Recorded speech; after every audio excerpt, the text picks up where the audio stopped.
Hello everyone, welcome to the online class of Target Defence Academy. बेटा, आज हम आपसे बात करेंगे योग दिवस के ऊपर, योगा डे के ऊपर। योगा डे जो कि हर साल 21 जून को मनाया जाता है, तो उसका क्या सिग्निफिकेंस है, क्या इंपॉर्टेंस है, इसको आज हम समझेंगे अपने इस पीपीटी के माध्यम से। ठीक है बेटा, तो चलो आगे बढ़ने से पहले मैं आपको बता दूं कि करंट अफेयर्स के ही फॉर्म में ये है, और करंट अफेयर्स की अगर आपको लगातार पीपीटी चाहिए, पीडीएफ चाहिए, तो आप हमारे टेलीग्राम चैनल को बेटा ज्वाइन कर सकते हो। ठीक है, अभी अगर हम बात करते हैं, आजकल ईरान बहुत ज्यादा न्यूज में है, तो थोड़ा बहुत न्यूज की भी बात कर लें बेटा।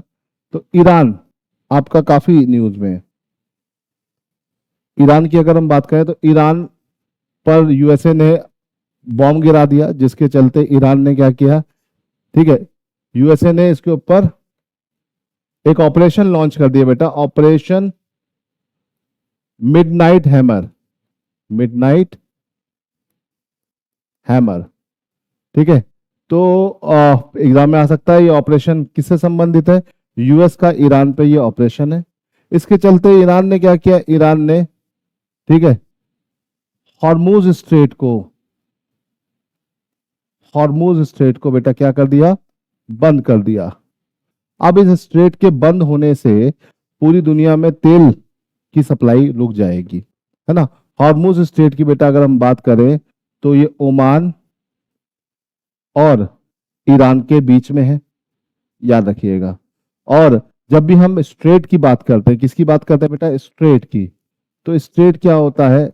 स्ट्रेट एक नैरो वाटर बॉडी होता है, जो दो बड़े वाटर बॉडीज को बेटा क्या करता है, कनेक्ट करता है, और दो अलग अलग लैंड मासेस को बेटा क्या करता है, अलग करता है, याद रखिएगा। तो यहां पर दो लैंड मास जो अलग हो रहे हैं वो ईरान और ओमान है, याद रखिएगा।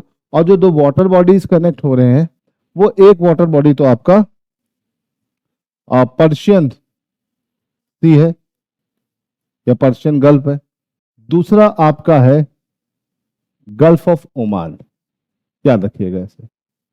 ठीक है, तो दो वाटर बॉडी जिसको ये जोड़ रहा है, एक ये है, दूसरा ये है, इन दोनों के बीच में गल्फ ऑफ हॉर्मूज है। तो ये बहुत इंपॉर्टेंट बेटा करंट अफेयर है, इसको थोड़ा सा ध्यान रखिएगा, और ये ऑपरेशन याद रखिएगा। ठीक है, ये ऑपरेशन आपके पेपर में पूछे जा सकते हैं, जैसे ऑपरेशन मिडनाइट हैमर, ये यहाँ पे इंपॉर्टेंट है। दूसरा स्ट्रेट ऑफ हार्मोज इंपॉर्टेंट है ना, किसके बीच है, ओमान और ईरान, और किसको कनेक्ट कर रहा है, गल्फ ऑफ ओमान और पर्शियन गल्फ को। वाटर बॉडीज को भी याद रखिएगा और लैंड मासेस को भी याद रखिएगा। चलिए, ये तो हो गया हमारे, इसके बाद अब आगे बढ़ते हैं। तो बेटा हमारे न्यू बैचेस स्टार्ट हो गए हैं, ऑनलाइन बैचेस हैं, जिनको भी ऑनलाइन एडमिशन लेना है वो इन बैचेस को ज्वाइन कर सकता है ना। और ये टारगेट बैच है, ये आपका एग्जाम के पॉइंट ऑफ व्यू से आपको टारगेट करके बनाया गया है ना। चलो चलो शुरू करते हैं आज के पहले क्वेश्चन के साथ। What is the theme of international Yoga day, है ना। तो भैया इंटरनेशनल योगा डे की थीम क्या है? ठीक, तो इसकी इस बार की थीम है yoga for one earth one health, ये इस बार की थीम है, इसे याद रखिएगा, भूलिएगा नहीं। ठीक है, चलिए इसके आगे बढ़ते हैं, क्वेश्चन नंबर 2 की तरफ चलते हैं। Which Indian city will host the grand event for yoga day by PM Modi, led by PM Modi? तो विशाखापट्टनम। मोदी जी ने योगा डे की शुरुआत कहां से करी? विशाखापट्टनम से करी। बहुत बार क्वेश्चन आता है योगा डे हम क्यों 21 जून को मनाते हैं? 21 जून को योगा डे मनाने का एक बेटा सिंपल सा कॉन्सेप्ट है, क्योंकि 21 जून नॉर्दर्न हेमिस्फीयर का सबसे बड़ा दिन होता है, और सबसे बड़े दिन में ज्यादातर लोग योगा कर सकते हैं, तो इसलिए योगा डे बनाने का कॉन्सेप्ट हमने 21 जून को रखा है, इसे ध्यान रखिएगा। चलिए अब यहां से बेटा आगे बढ़ते हैं। What milestone does international Yoga day 2025 mark, है ना। तो भैया इसकी 11वीं एनिवर्सरी है, 2015 में ये लॉन्च हुआ था, है ना। इंटरनेशनल लेवल पर मोदी जी ने इसे इंट्रोड्यूस किया था, इसे मत भूलिएगा, बहुत ही ज्यादा इंपॉर्टेंट है। फिर आगे बढ़ते हैं, question number 4। Which ministry is responsible for organising yoga day celebration? तो मिनिस्ट्री ऑफ आयुष, है ना बेटा। कौन सी ministry? Ministry of AYUSH. AYUSH ministry जानते ही है, आयुर्वेद, योगा, यूनानी, सिद्धि और होम्योपैथी, है ना। आयुष का ये फुल फॉर्म होता है, इसे याद रखिएगा। अलग अलग मिनिस्ट्री, अलग अलग मेडिकल स्टैंडर्ड्स को एक साथ जोड़कर बनाया गया है। ठीक है, which international organisation recognise 21 June as International Yoga Day? तो भैया यूएन। यूएन के लगभग 175 देशों ने इसको रेक्टिफाई करके ओके कर दिया कि भाई हम योगा डे हर साल कब मनाएंगे? 21 जून। 2015 से हम इसको मनाना शुरू किया है, मोदी जी के ही देन है ये योगा डे, इसे याद रखिएगा। चलिए यहां से आगे बढ़ते हैं, क्वेश्चन नंबर 6 की तरफ चलते हैं। What initiative is being launch to integrate yoga with modern health care? है ना, तो वो कौन सा इनिशिएटिव था जो योगा डे पे या योगा के इस बार शुरू किया गया है? तो वो है आपका योग प्रभा, है ना। योग प्रभा एक ऐसा इनिशिएटिव है जो लोगों को जोड़ने के लिए और योग की तरफ लेके जाने के लिए शुरू किया गया है, ठीक है। आगे बढ़ते हैं क्वेश्चन नंबर 7 की तरफ। When was the first international day celebrated? Yoga day celebrated. तो पहला इंटरनेशनल योगा डे कब सेलिब्रेट किया गया? ठीक है, तो ये मोदी जी की देन है ना। 21 जून 2015। मैं आपको ऑलरेडी बता चुका हूं, तो आपको ऑलरेडी समझ में आ रहा होगा, ठीक है। चलिए यहां से आगे बढ़ते हैं, क्वेश्चन नंबर 8 की तरफ चलते हैं। Question number 8, which Indian leader propose the idea of international Yoga day at UN? तो मोदी जी, नरेंद्र मोदी जी ने इसको शुरू किया था, इसे ध्यान रखिए। क्लियर है? चलो यहां से आगे बढ़ते हैं, question number 9, in which year was the yoga inscribe in UNESCO's representative list of intangible cultural heritage? बेटा यूनेस्को की एक लिस्ट होती है इंटेंजिबल कल्चरल हेरिटेज की, जिसमें हम उन चीजों को रखते हैं जिनको हम छू नहीं सकते, है ना। तो योगा भी एक इंटेंजिबल कल्चरल हेरिटेज में शामिल हो चुका है, और ये शामिल हुआ 2016 में। तो भैया अब ये बताओ कि इंडिया में कितनी ऐसी चीजें हैं जो इंटेंजिबल हेरिटेज साइट में ऐड हुई है, ये कमेंट में आप मुझे बताइए। इंडिया की कितनी चीजों को इंटेंजिबल हेरिटेज में रखा गया है? बहुत इंपॉर्टेंट है, पूछा जाता है आपके पेपर में, तो मुझे कमेंट करके बताइए। What is the primary reason UNESCO recognise yoga as a intangible cultural heritage?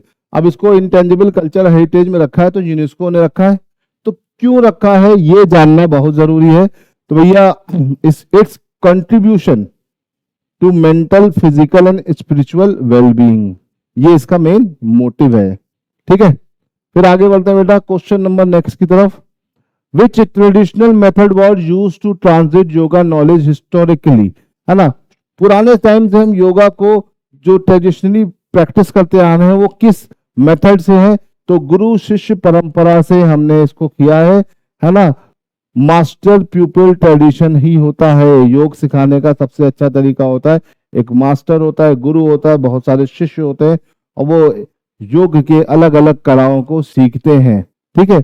शुरू से हिस्टोरिकली जो है, आज के टाइम में तो ऑनलाइन भी हो चुका है ना, लेकिन शुरू की बात कर रहे हैं ना। Which Indian institution play a key role in yoga inclusion in UNESCO heritage list? भैया तो कौन से इंस्टीट्यूशन ने किया? मिनिस्ट्री ऑफ आयुष, इसका बहुत की रोल रहा है योगा को यूनेस्को की लिस्ट में ले जाने के लिए। योगा के बेनिफिट, योगा से होने वाली चीजें, इन सब को बताया गया इसमें, है ना। What was the core component of yoga as recognised by UNESCO? तो भैया यूनेस्को ने इसको रिकॉग्नाइज किया है, इसका मेन वजह क्या थी भाई? इसकी मेडिटेशन की जो इसमें होता है, ब्रीथिंग टेक्निक्स और फिजिकल पोस्चर्स, जो कि आपके माइंड को और आपके हेल्थ को ये बहुत ही इंपॉर्टेंट होते हैं, तो ये बहुत ही इंपॉर्टेंट है, याद रखिएगा, ठीक है। अब आते हैं नेक्स्ट क्वेश्चन पे, बहुत इंपॉर्टेंट है, ठीक है। Which ancient text are commonly referred in yoga teaching? Yoga teaching को बताते हुए ऐसे कौन से टेक्स्ट हैं जिसमें बताया गया योगा के बारे में कि योगा करना चाहिए, योगा करने की टेक्निक्स बताई गई? तो आपके 4 ऑप्शन हैं, इसमें भगवत गीता और योग सूत्र, इन दोनों एंशिएंट टेक्स्ट में ये सारी चीजें बेटा डिटेल में डिस्क्राइब की गई है, इसे याद रखिएगा, ठीक है। चलो आगे बढ़ते हैं, question number next, how does UNESCO describe yoga in its heritage listing? तो भैया यूनेस्को ने इसको अपनी हेरिटेज लिस्टिंग में कैसे डिस्क्राइब किया है? A holistic practice for self realisation and wellbeing, खुद को पाने के लिए जो आप अप्रोच रखते हो, वो इसमें उस फॉर्म में इसको रखा है। योगा करने से आप अपने अंदर की शक्तियों को बाहर निकालते हो, इसे ध्यान रखिएगा, क्लियर है। तो आई होप कि आपको समझ में आ गया होगा। तो योगा के ऊपर इन एंड आउट जो भी इंपॉर्टेंट पॉइंट्स है बेटा मैंने आपको बता दिए हैं। योगा डे तो पीछे निकल गया, लेकिन योगा डे से रिलेटेड जितना भी इंपॉर्टेंट भी चीजें थी मैंने आपको इस वीडियो के माध्यम से बता दिया है। और अगर आपको ये वीडियो अच्छा लगा तो लाइक और शेयर करिएगा, और इस वीडियो से रिलेटेड या इसकी पीडीएफ पाने के लिए हमारे टेलीग्राम चैनल को आप ज्वाइन कर सकते हैं। चलिए बच्चों, आज के लिए इतना रहने देते हैं। जय हिंद, मिलते हैं अगली क्लास में।